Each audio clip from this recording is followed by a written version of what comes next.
I have never been more upset and disappointed in a video game than I am with Tears of the Kingdom. This isn't a terrible game, but it is far from good, and it's way below the bar of quality set by past Zelda titles. Hello, I'm Feeble King, and welcome to my YouTube channel, where I'm not afraid to disagree with every mainstream game critic and do not care if this video gets mass downvoted, because Zelda is my favorite game franchise and it deserves better than this. There is so much wrong with this game that I don't even know where to start. So I guess we should rewind time and talk about the problems with its predecessor, Breath of the Wild, and how Tears of the Kingdom fixes none of them. Breath of the Wild redefined what a 3D Zelda game could be. The majority of this game's long development was spent on crafting its vast open world, which meant that not much time was able to be spent on filling the world with quality content. This resulted in a game with only 4 short, easy Zelda dungeons, lackluster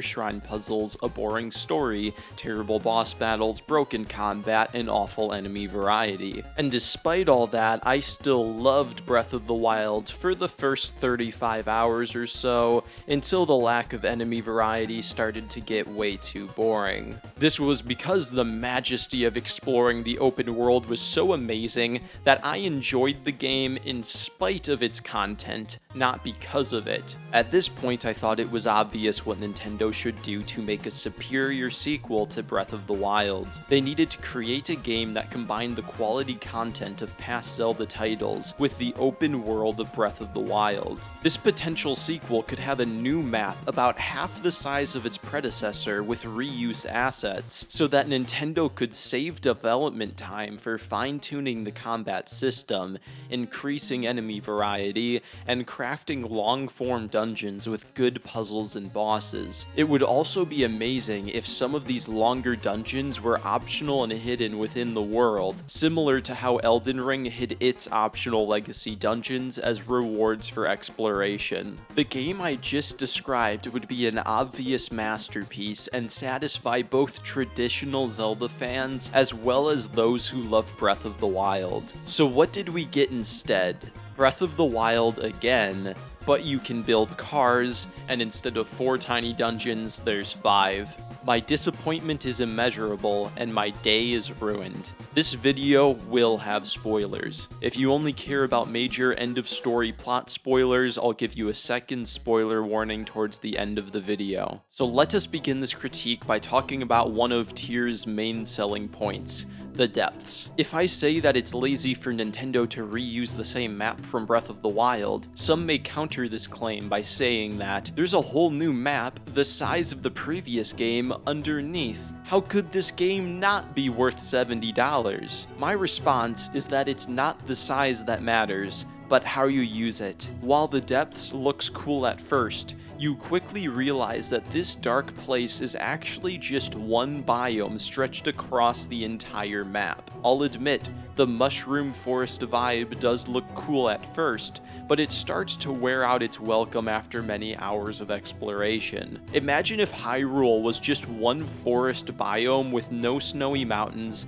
no desert, no Death Mountain, so on and so forth. You get the point, it would be boring. When it comes to quality content, the depths is also lacking. It contains 0 shrines, 0 puzzles of any kind not connected to the main story dungeons, some rare armor sets, a single Yiga storyline with some easy vehicle bosses, and that's it. By contrast, Hyrule contains many side quests, villages, biomes, and puzzle shrines. The depths isn't a selling point, it's a half-baked distraction, but I did intentionally forego mentioning one thing that the depths contains a lot of, because it leads me perfectly to my next point: enemy variety, or the lack thereof. I was moderately entertained by the combat of Breath of the Wild until I realized that 90+% of all enemies in the map were just the same bokoblins, moblins, and lizardmen copy and pasted across the entire world. Well, If you were already bored by the lack of enemy variety in Breath of the Wild,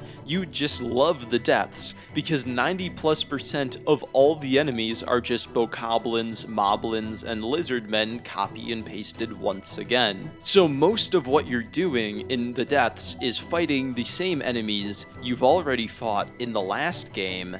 Again, 10 out of 10 IGN. The rest of the game doesn't fare much better in terms of enemy variety, but you might be thinking, Feeble, there are new enemies. Sure, they aren't in the depths, but what about them?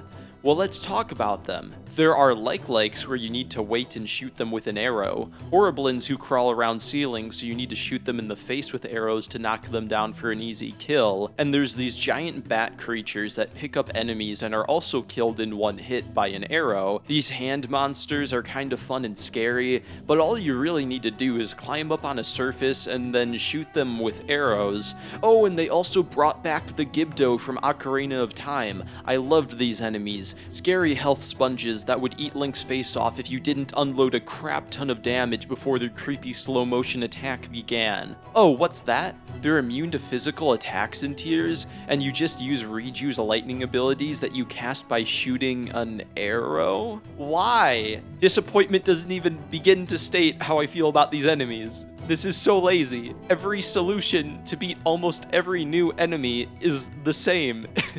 Combat in Tears is at its most fun when you are learning the melee attack patterns of enemies to memorize openings and Flurry Rush timings, and none of these new enemies engage with the core combat system, so they're underwhelming. The one exception to this is the Horriblin, who has some basic melee attacks, but I rarely saw them because they return to the ceiling too quickly after being shot down. There are also these simple robot guardian enemies you find in the tutorial, but they just feel like slightly more simple bokoblins. Very rarely they have a flamethrower, which is kind of cool, I guess. The only other mechanically interesting normal enemies that can be fun in melee combat are just the same 3 enemy types you already fought in Breath of the Wild. The only exception to this is the boss bokoblin, which is the only new normal enemy they added that I actually enjoy fighting. When looking at mini-bosses, it isn't much better. The Depths introduces one new mini-boss in the form of this whale thing, which is kinda like a stone talus and a Hinox combined into one, so it feels a bit too familiar and not all that interesting to fight. The Sky World introduces the Flux construct that gets copy and pasted around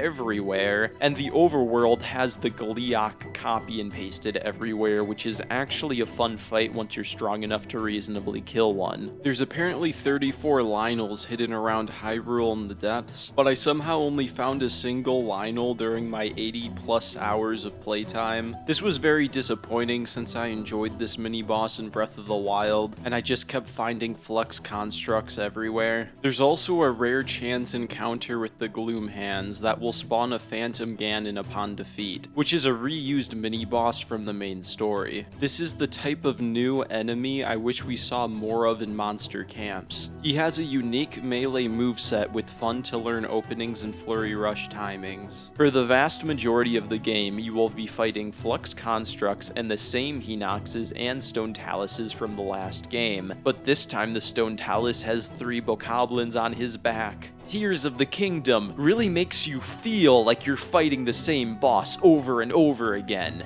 10 out of 10 IGN. Tears of the Kingdom has such poor enemy variety that if Breath of the Wild had this many enemies, I would complain that there aren't enough fun enemies to fight. And this game reuses the older game's map. Close your eyes and imagine if Elden Ring just had a bunch of hollows, knights, and bosses copy and pasted from the beginning of Dark Souls 3, spread across its entire map with 3 new mini-bosses, and that was it. No more enemy variety than that. It would be an awful 4 out of 10 game, so why do we give Zelda a pass? Some may say that Zelda is less about combat and more about puzzles, so it shouldn't matter. But if that's true, then they shouldn't make an entire new map in in the depths where the only thing you can do is fight reskinned enemies. If the Zelda team is going to make a combat-focused game that is obviously combat-focused, it needs to have better enemy variety and better combat. On that topic, let's talk about the combat. It's still broken. Flurry Rush is a mechanic that allows Link to slow down time if he dodges an attack at the last second, which rewards him with free hits. I dislike this mechanic as it makes combat too easy, but if the Zelda team insists on its inclusion, they need to make it actually work. Sometimes you dodge way before an attack goes through and you get it, and sometimes you dodge after an attack goes through and you get it. In this example, the Moblin isn't even close to me and hasn't let out his attack and I get Flurry Rush. In another example, this Bokoblin fully finishes his 2-attack combo. I dodge after he is done swinging and I get Flurry Rush.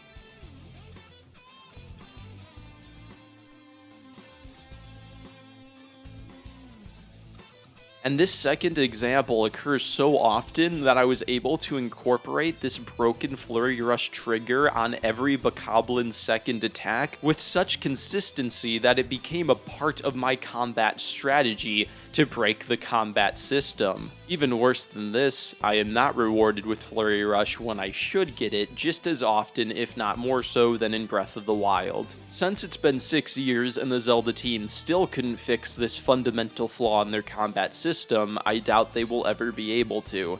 They should just drop the concept entirely since they can't pull it off. Another issue with combat is how healing works. You can heal infinitely in the pause menu. I hate this because it takes away all tension from battle since I have to literally do a challenge run to be killable. If you think I'm being hypocritical because I do level 1 runs in Dark Souls, that is such an absurdly stupid point to bring up because I am able to die in a normal run of Dark Souls. It's acceptable when I create an extra hard mode through a challenge run to replay a game, but the game designers should obviously offer me a fun normal mode for my first playthrough. So I was editing the video and I realized that challenge in combat is a more complex topic than I gave it credit for in this section of the critique. After all, I could kill Bokoblins with just arrows from far away if I'd like, so what's stopping me from using my inventory to break the entire combat system? I think the core issue is that I don't consciously have to do a challenge run to engage in melee combat. It's very natural to mix melee and ranged combat when fighting, and I have to go out of my way to only use ranged combat and sit on a ledge and just kill enemies with arrows. This isn't true with unlimited healing. It's natural to engage with the healing mechanic, and that mechanic is fundamentally broken. I have to go out of my way with the challenge run to not have near unlimited healing, while I have to go out of my way to cheese a monster camp with arrows or other items. This leads to me only ever resetting a save if I lose too many hearts on a weak encounter, and if I'm engaged with a strong encounter like a boss battle, I can more easily justify spending resources on it, making me unkillable. I am and will always be vehemently against infinite healing in the pause menu, as it drains all difficult encounters of any real tension. The solution to this is obvious. Either add a hunger meter so Link can't eat and drink potions infinitely, or have a set amount of potions and meals that Link has access to in his pouch during combat, and he can only put more meals into his pouch if he escapes combat. The second solution is somewhat similar to what every other Zelda game does with collecting bottles for potions, but they gave up on trying to balance combat once they went open world. There could also be an animation that plays where Link is vulnerable to damage while eating to add a risk-reward mechanic to healing. On the topic of combat balance, let's talk about Gloom. This is a mechanic that permanently removes hearts from Link that cannot be healed until he returns to the surface or reaches a light route. You can cook dishes that undo this effect, so preparation can still lead to combat lacking tension, or more realistically, this will cause you to avoid fighting the reskinned enemies in the depths as much as possible, except for when you want to mine some Zonite, since that can auto-build vehicles.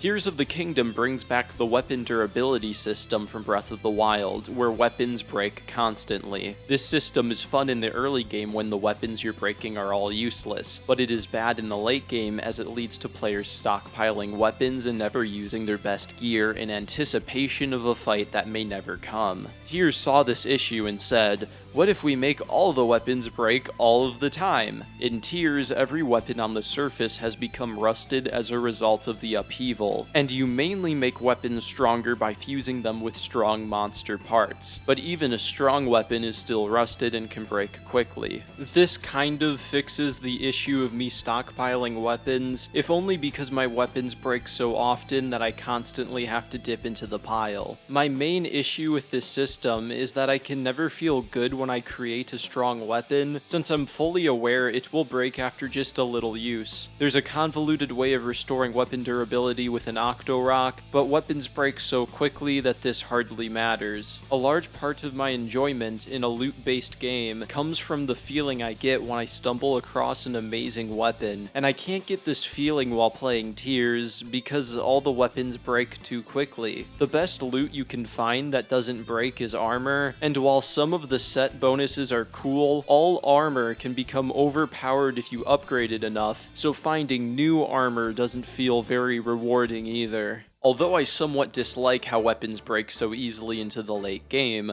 a common defense of this mechanic is that it forces you to experiment with new weapons throughout the entire game. Unfortunately, this can't be true because there's only 3 actually different weapon movesets. A spear has the same animation set as a halberd, and a greatsword has the same animation set as a club and a giant boomerang.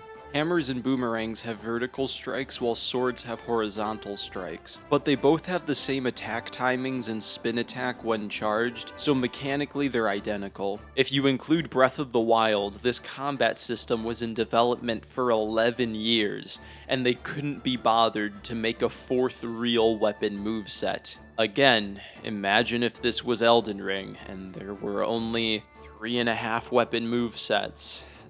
I don't know what to say. I don't know what to say.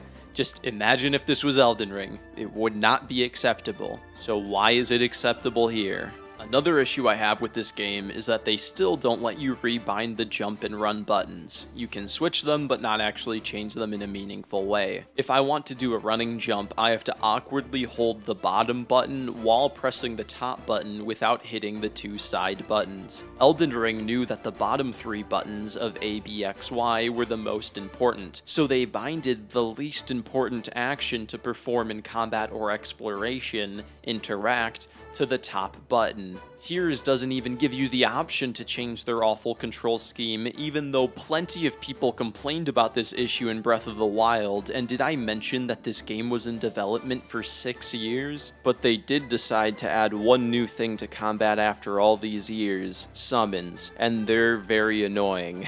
I prefer exploring Hyrule alone because it's more atmospheric, and every time you climb a surface, the summons will play a visually distracting animation of returning to the ring and leaving it, so I'll deactivate summons. But I also want Tulin's ability to get extra distance while gliding. This led to me constantly deactivating and reactivating summons while playing, which was made even worse since there is no quick select way to activate summons and you have to constantly go into the pause menu. I'm aware I'm nitpicking here, but I decided to complain anyways because I really don't want to see summons come back in future Zelda titles. I either want a single companion who stays off screen except for dialogue and cutscenes, or nothing at all. To conclude this section of the critique on combat, I'll say this. I've heard many players say it doesn't matter that Nintendo reused the previous game's map because traversing it feels so different than before, and they are somewhat correct. The layout of monster camps have changed, and there's way more combat encounters than before. However, just because a game world is tightly packed with things to do,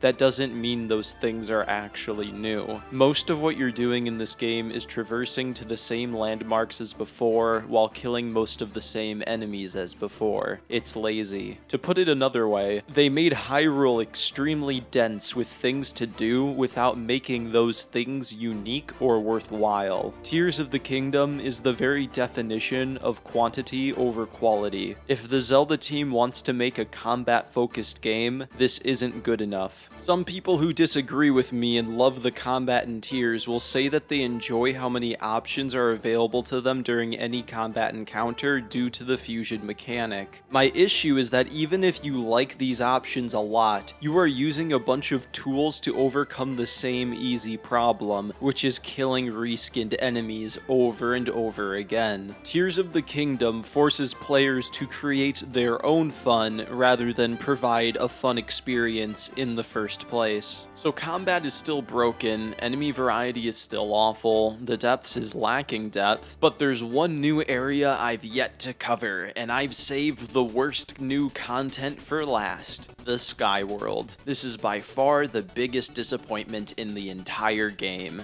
Outside of the main story dungeons, there isn't a single fun thing in any of the Sky Islands. Almost every shrine found here follows the same formula. Find a light crystal that is sometimes attached to a reskinned Flux Construct boss, build the vehicle you obviously need to build to reach the other side, which is usually a plane or a hoverpad thingy, and ride the crystal from point A to point B. After this, you are rewarded with 2 long load screens and a shrine without any puzzles. 10 out of 10, IGN. I guess. There are interesting looking things in the sky, sort of, but even those are disappointing. There are towers that look cool, but just end up being a short diving through lasers section and a little shrine. Those jumble of blocks that lead to a sky island look cool, but they're just a diving through rings minigame followed up by a treasure chest shrine. Those sky mazes look cool, but you have to redo the maze on the ground from Breath of the Wild to access them, which is boring. Then slowly fly over to the sky maze so that you can trial and error your way through a maze while gliding. And what is your reward for that? Another Flux Construct, but this time you fight him in the dark. Spooky. I can't even say the jokes for this seriously. I'm so disappointed. I'm just so disappointed. This isn't a part of the script. It's so bad. I only did 2 out of the 3 mazes. Maybe the third one's more interesting. I don't think it is. The 2 I did were identical. They sucked. I cannot believe that I wrote this, but it's true. I enjoyed exploring the Sky World more in Skyward Sword than in Tears of the Kingdom, and that one was also bad. At least riding the bird was fun, and it didn't take a week to reach the mini-games. I want everyone watching this video to go with me on a thought experiment. If you've played Elden Ring, and you think about the most amazing, memorable moments of discovery felt while exploring that game world, was there a single moment in Tears that came even close to that? The depths didn't feel cool to discover because it's just lying right out in the open for everyone to see, and it's clearly marked on your map. Elden Ring also has an underground map, but instead of just having a giant hole near the start of the game, they hid it away in an unsuspecting forest elevator. Although there is later a giant hole formed that leads to the underground, but even that was done better in Elden Ring, since you have to go out of your way to re-explore the beginning of the game after defeating a mid-game boss to find it, making it still feel like your discovery. When you explore something seemingly mundane only for your curiosity to be rewarded beyond your wildest dreams, it creates a feeling of amazement like no other. That feeling is exactly why Elden Ring is a masterpiece, and that feeling is nowhere to be found in Tears of the Kingdom. Even if you disagree and enjoyed some of your discoveries, how amazing were they and how often? I guarantee you that however good you think Tears is at exploration, Elden Ring is many, many times better. When I was exploring the Sky Islands, I expected to find a unique biome, a town, a unique mini-boss, or at the very, very least, a single optional long-form dungeon, and all my hopes and dreams were shattered. The only thing to be found in the Sky Islands was disappointment. But Feeble, I hear you say, I like the Sky Islands because it's fun to fly the different vehicles. Well, that means it's time to talk about the hook for this Zelda game, which is that you can build vehicles. This brings me back to something I discussed in my God of War critique, the non-puzzle. If a puzzle is presented to a player where they immediately know the solution because the puzzle is either brain-dead simple or just being repeated, then it involves no thought and is a non-puzzle, or a time waster. That's exactly what the vehicle mechanic is, a waste of time. If I get a light crystal, see I need to bring it to a location, and know that the plane can fulfill that need, then the puzzle is solved immediately. There is no thought or complexity. Furthermore, there is no mechanical difficulty. Driving the cars and flying the planes is easy. Hold the stick forward to get to the location. There is no mechanical enjoyment, there is no problem-solving enjoyment, there is no nothing. I guess the visuals are kind of cool when you're flying, though. There's a silver lining. Before you unlock the auto-build mechanic, creating the vehicles is slow and tedious, which only adds to the boredom. There is genuinely nothing of value to do in the sky outside of the main story temples, and I cannot be more disappointed. Another issue that prevents me from building a lot of vehicles is that they use resources to build, and when you load a save where you had a vehicle, it will always disappear. I understand needing to reset vehicle parts in a level, but even an auto-build vehicle made from Zonite will disappear if you save and load. I just disagree with this decision. Before moving on, I will say one more thing about the fusion mechanic. If you enjoy building wacky vehicles with fusion, that is fine. I don't really care about games that give the player ultimate freedom with no real direction on what to do with said freedom. I care about games that give restrictions to the player so they need to use their brain to overcome obstacles. This is something the Zelda series usually does very well, but the vehicle mechanic does poorly. Even if you disagree and love the sandbox freedom granted to you by the fusion mechanic, does that really make up for all the game's glaring flaws? And is the fusion mechanic as fun to you as exploring Hyrule was on your first playthrough of Breath of the Wild? If the developers added a mode with ultimate freedom to create levels like in Mario Maker that you could upload online, then I might start to enjoy this approach, even if I still would like it less than a real Zelda game. But as is, the only joy that comes from car building is the satisfaction of building something visually wacky and the ability to build something that is slightly better or more efficient at reaching a specific destination. Other than this, I will say that it was sort of fun to ride a car through Hyrule the first time, but driving a car through an overworld I've already explored got boring after about an hour or so. This critique has been very negative because I'm really upset about this game, so let's talk about something the game does well. The world feels a lot more alive than before, with many new faces in Hyrule. Sometimes I question where all these people came from, because there certainly weren't this many people in Breath of the Wild's Hyrule that takes place a little bit before this game, but who cares, it's kind of cool. Even the most unsuspecting of NPCs will usually have some sort of personality to offer, and I enjoy how Lookout Landing serves as the game's hub world where you can see NPCs come and go. The improved NPC dialogue makes this game feel a little bit more like it takes place in an actual Zelda world. Unfortunately, the side quests that these NPCs offer the player are a mixed bag. They're a definite improvement over Breath of the Wild, which had the most consistently mundane side quests in the Zelda series, but still not amazing. Like the last game, there's a lot of boring collect X to get Y type quests, even if the dialogue surrounding these quests is moderately more interesting than before. There were some side quests like the Hateno mayoral campaign that was kind of fun, and while I certainly haven't completed every side quest, I will say I haven't seen any of them that go beyond being just kinda good. I certainly never encountered a side quest that was as memorable as some of the ones in Skyward Sword or Majora's Mask. On the topic of side objectives, let's talk about caves. Tears added tons of caves and wells across the entire map, but they aren't very good. Every cave is almost completely identical, where all you do is fight Horriblins by shooting arrows, fight Like-Likes by shooting arrows, and then you kill the frogs for a bubble gem by shooting them with an arrow. I got bored by the third cave and just did some more to confirm that they're all the same thing. This content is a complete joke.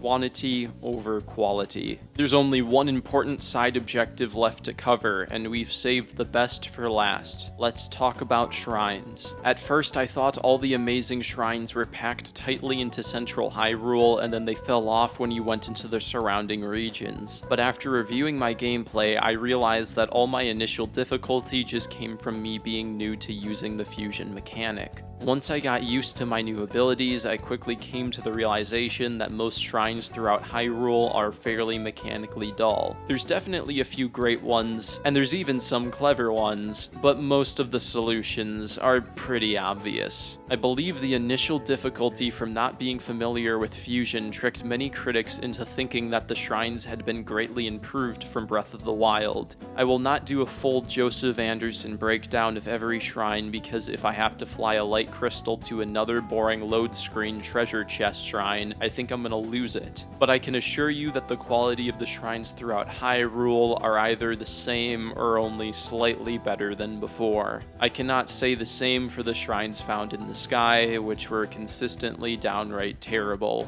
Out of the 152 total shrines, 32 of them were in the sky, and the vast majority of these were awful light crystal non-puzzles. At least in Breath of the Wild, I was having fun exploring the new map, so I didn't mind it too much when I arrived at a treasure shrine chest. But since I'm already bored of this map, exploration didn't provide any enjoyment. This meant that the only enjoyment I got from exploring was from the shrines, and when at least half of them are either overly simplistic or a treasure chest, I just start to get upset. Also, in Breath of the Wild, you usually had to solve one of Cass's riddles to reach most treasure chest shrines. In Tears of the Kingdom, you just have to fly a crystal to a destination to reach a treasure chest, and that's all the gameplay you get. Maybe if I did a Joseph Anderson breakdown, this game would have worse shrines. Actually, I just really don't want to. I just don't care that much. I just don't want to play this game anymore, but maybe it does. I don't know. It's not amazing. Moving on. Tears also introduces something even worse than the light crystal shrines, the tutorial shrines. These shrines literally just teach players combat mechanics that you'll already know if you played Breath of the Wild. Just a waste of time. They could have made a tutorial character in Lookout Landing to teach combat to new players, but no. They decided that the tutorial was so amazing that it should be shrine content that you need to do to increase your health and stamina bars. How did this game get a 10 out of 10? Tears also doesn't do anything to make shrines more visually appealing than before. A part of my immersion in a Zelda world comes from exploring visually distinct temples and dungeons that represent the culture of the region you are exploring. Just like in Breath of the Wild, in Tears, every shrine environment is just the same drab, simple-looking walls. It's boring and uninspired. What I wish the Zelda team would do is stop making shrines and instead create mini dungeons that fit more naturally into the overworld, even if there would have to be a loading screen to get in and out of them like with shrines. These dungeons would have different visuals depending on the region of the map you are exploring. Death Mountain dungeons would kind of look like a fire temple.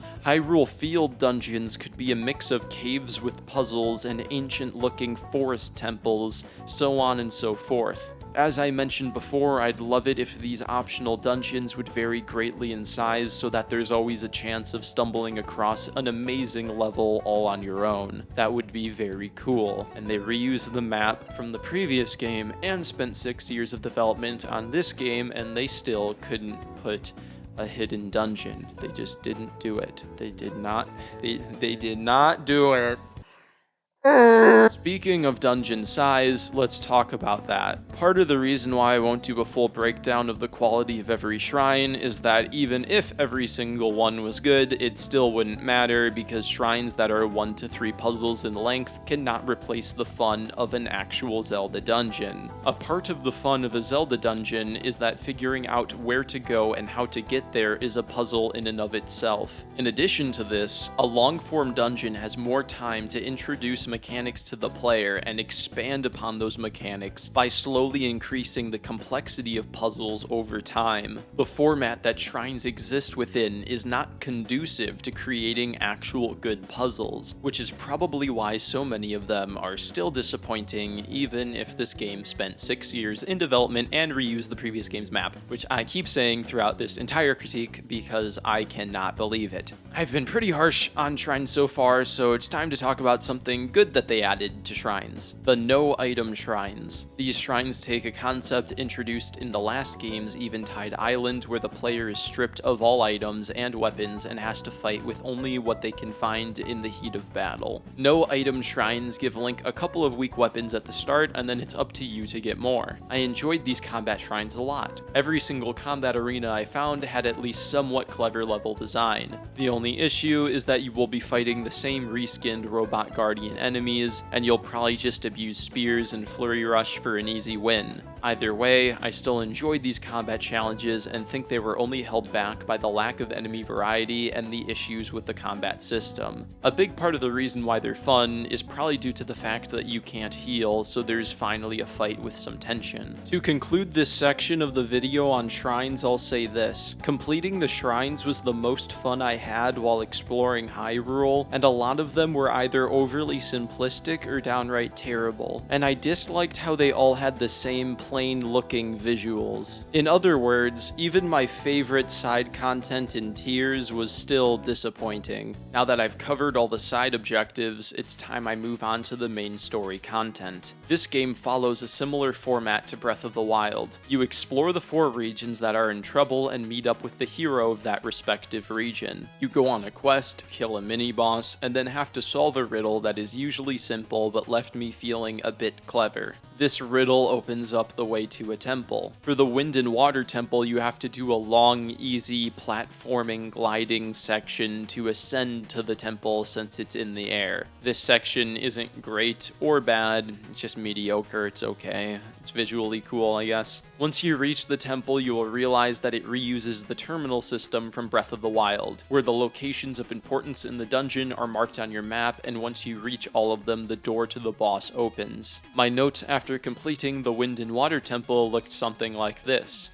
It's been 6 years of development, and the dungeons are 4 puzzles long. What? Why? They reused the last game's map, and they couldn't make a single good dungeon. So that's my reaction to the dungeons. That's my honest reaction.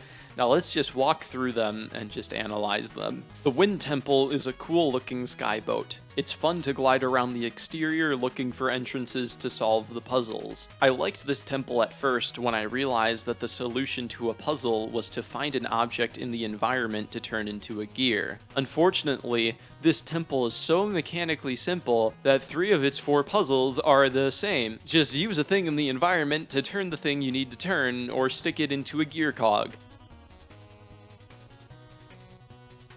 The only other puzzle solution is to realize you need to fly to the bottom of the temple to reach the final objective. I don't even know if this counts as a temple. Also, I'm going to say a lot throughout my analysis of these temples that they're only 4 puzzles long. Technically, they're more than 4 puzzles long if you include treasure chests and getting to like maybe 1 or 2 puzzles. But if you exclude repeat puzzles and non-puzzles, then they start looking more like 2 puzzles long.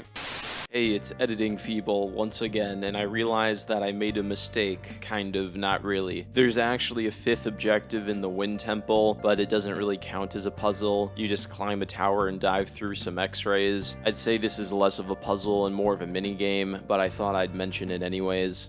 The Water Temple doesn't fare much better. The puzzles are slightly less obvious, if only because they don't repeat exact concepts. I enjoyed it when I realized that in order to reach the final room that is blocked by fire, I had to fly to the bottom and use the Ascend ability, and that was kind of a cool moment. If you exclude treasure chests and using the Ascend ability to reach the final puzzle, this temple is also only 4 puzzles long. The Fire Temple fixes one issue I had with the previous 2 dungeons by making getting to each puzzle a puzzle in and of itself. You have to figure out how to traverse a system of minecarts to reach each objective, which was fun. Although getting to each puzzle is more fun than before, once you reach the puzzles, they're even worse. The solutions on how to get the Goron to hit each objective is so absurdly obvious that for most of this temple's 5 objectives, if I counted things that I actually consider to be a puzzle, this dungeon would probably come out to about 3 or 4 minecart puzzles. They made traversing through the dungeon more fun, while making the puzzles you reach even more boring. Also, Tears lets you solve puzzles in multiple ways, which means that if you want to climb on the walls or use fusion, you can skip the only challenging part of the temple, which would bring the total number of real puzzles down to something like 1.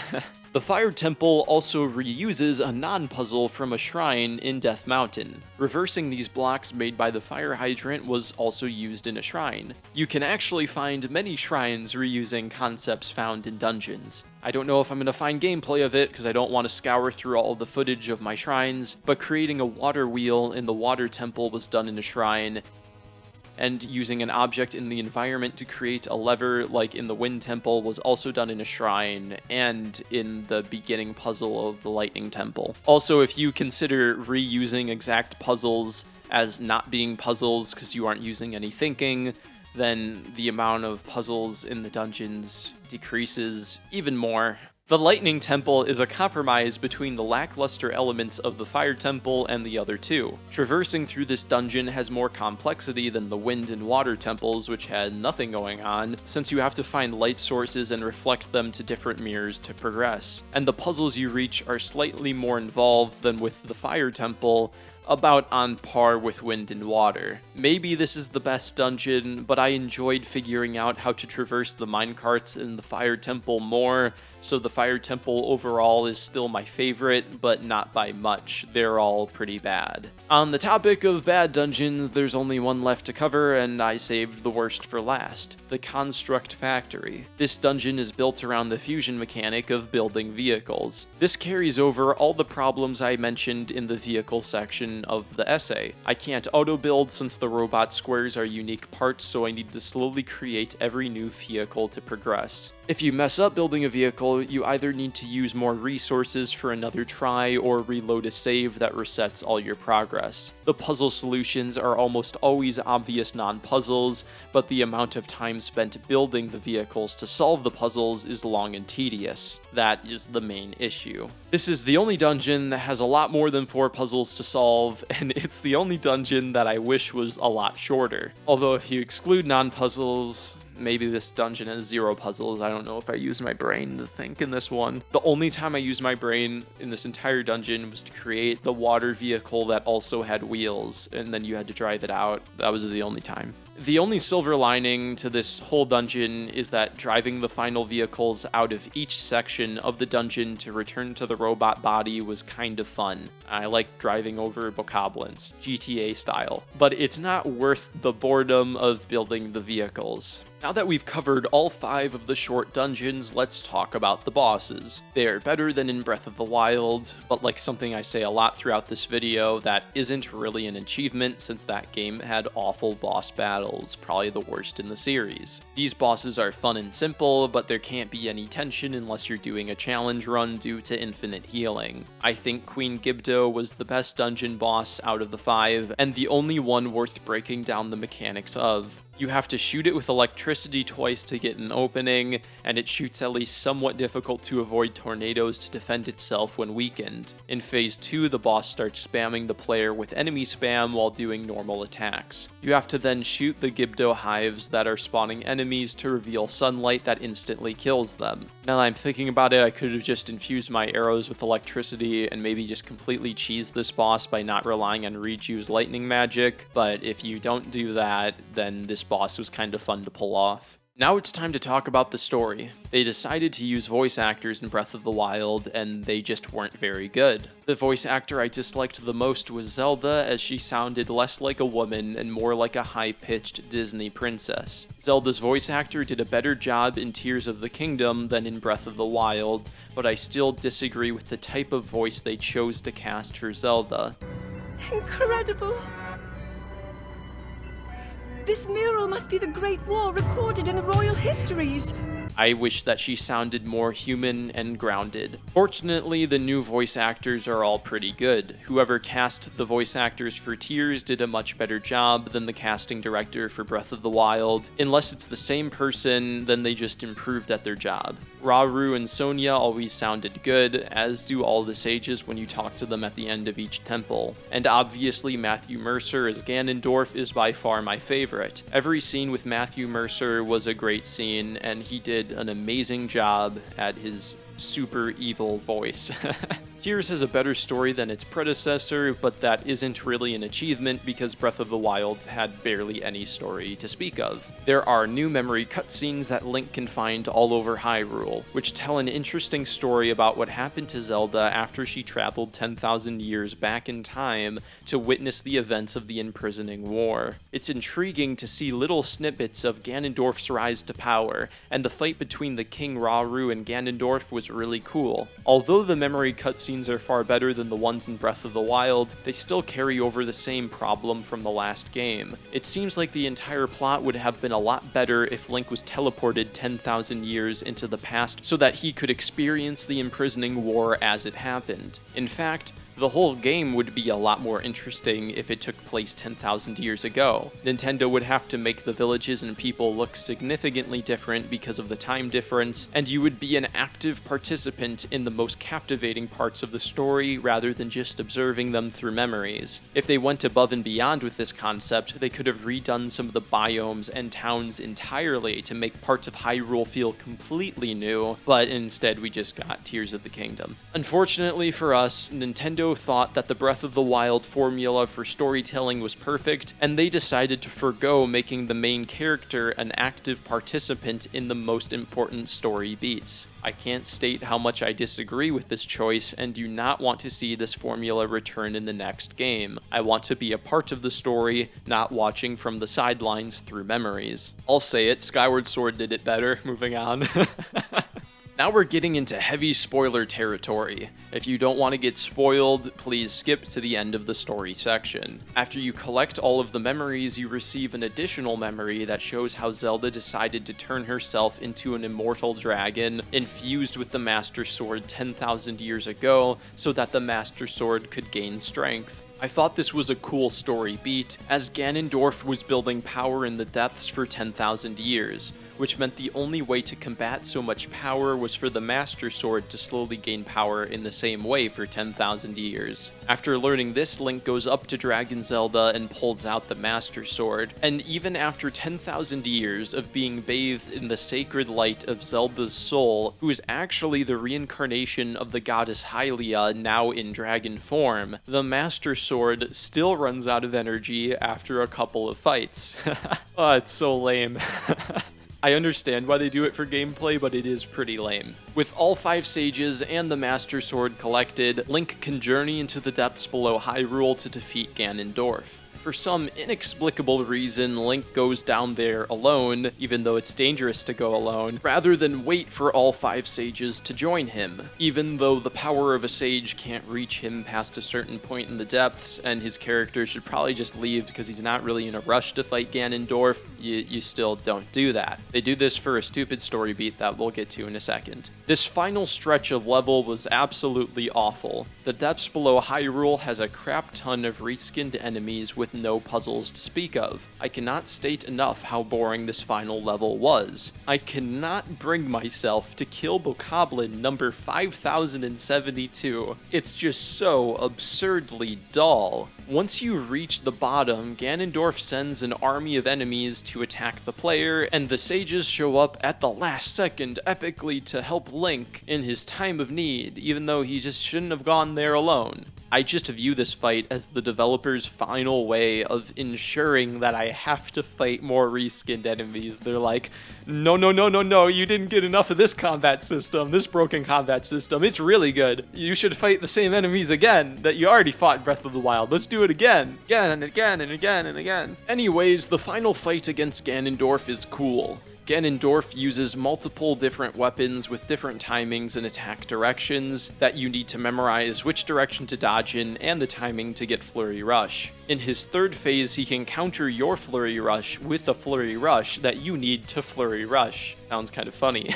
This ping-pong game of Flurry Rushing is a throwback to the ping-pong fight you have with Phase 1 Ganondorf in Ocarina of Time, which was pretty cool. Ganondorf is obviously the best, most mechanically interesting boss in all of Tears of the Kingdom, and the fight also feels very dramatic and cool because of the dialogue and Matthew Mercer's performance. It was just really well done. After Link defeats Ganondorf, he gets upset that he lost after 10,000 years of waiting, and honestly, I'd be upset too if I was him, so he eats his sacred stone to murder Link. Just like with how this turns Zelda into a dragon, this turns Ganondorf into a dragon, which kind of fits with the theme of the story of sacrificing yourself to embody some type of sacred power. This leads to a mechanically simple spectacle fight, kind of like how Breath of the Wild ended, but this time the spectacle is way cooler and the mechanics are slightly better. You dive off of Dragon Zelda while dodging Ganon's fire breath to hit his weak spots with the Master Sword. It's a fun spectacle,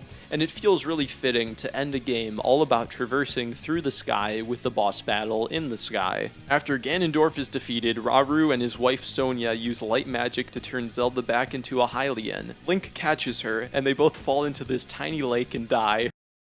Nah, I'm just kidding. Even the tiniest bodies of water in Hyrule are still 20 feet deep for some reason. Overall, this story is alright. It would have been much better if Link traveled back in time to witness the imprisoning war firsthand, but at least the final Ganondorf fight was pretty cool. I'm going to end this video by talking about precisely why Tears of the Kingdom is a failure of a game. This part of the video is going to be more subjective about my feelings, but I think many Zelda fans will be able to relate. Playing through traditional Zelda games gives me a feeling unlike any other. Ever since I was around 12 years old, I called this the Zelda feeling, a feeling only felt while playing Zelda games. This is probably the result of a few things: traveling through a creative world with interesting towns and people to meet, connecting with Link as he traverses through the hero's journey, overcoming bosses with creative solutions, experiencing the epic story, uncovering the ancient history of the world by exploring creative dungeons,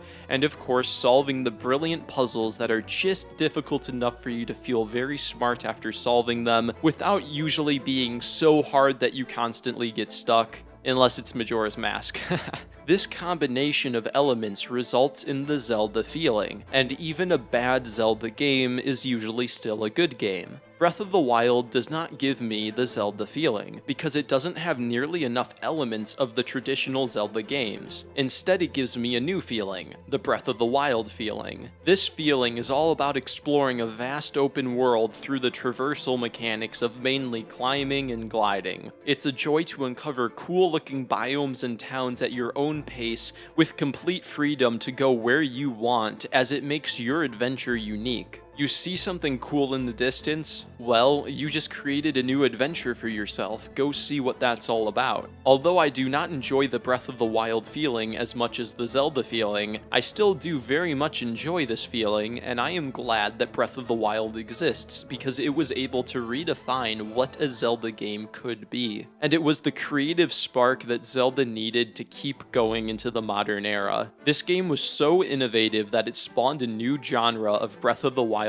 clones, just as Ocarina of Time did 19 years prior. As I mentioned in the introduction, I wanted Nintendo to unite the feelings of both traditional Zelda and Breath of the Wild into one amazing masterpiece, and instead we got Tears of the Kingdom. This game's main story quest isn't very long, just 5 short quest lines that lead to 5 short temples. Despite being overly simplistic, some of the temples are still fun, but each one is so short that it only makes up about 5 hours of content in this massive, almost 100-hour RPG, probably longer if you do more side objectives. When I would start a quest line and do the temple, I would almost start to get the Zelda feeling, and then I'd be kicked out to the overworld, and that feeling would be gone. There isn't enough Zelda for me to feel like I'm playing a Zelda game. Even worse, there isn't enough Breath of the Wild for me to have the Breath of the Wild feeling either. Breath of the Wild introduces loads loads of new biomes in its map of Hyrule, while Tears only introduces 2 new environments, one in the depths and one in the sky. There's also nothing of interest to do in the sky world, and there's even less to do in the depths. And there's no excitement when exploring Hyrule because I've already seen it all before. What this means is that Tears of the Kingdom manages to fail both as a traditional Zelda game and as a Breath of the Wild game,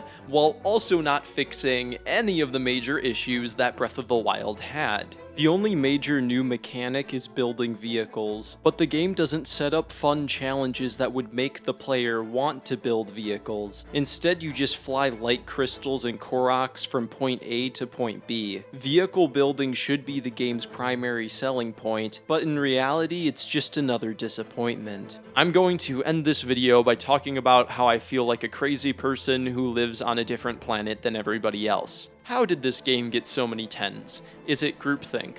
Are game critics a glorified marketing team?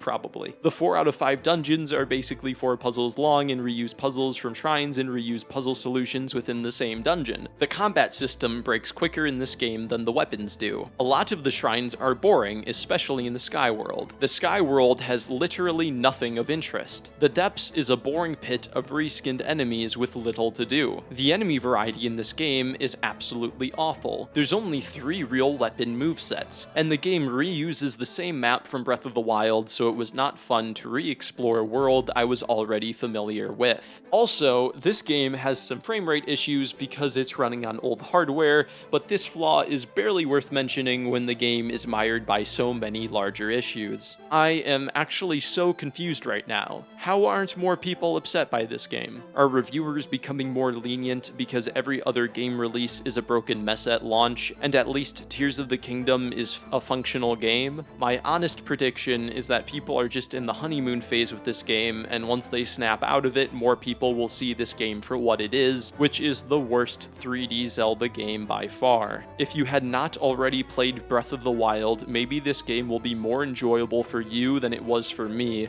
because the map will be new for you, but for those of us who have beaten Breath of the Wild, this game is inexcusable. The only other thing I really have to say to sum up my disappointment is that I waited 6 years and I feel like I didn't even get a new Zelda experience. This just feels like I replayed Breath of the Wild and killed a bunch of the same bokoblins again and went in a bunch of samey looking shrines again. I feel like I didn't even experience a new Zelda game or a new Zelda world. It just feels like I waited 6 years for nothing. That's really what this game feels like. So, yeah, I'll leave you with that.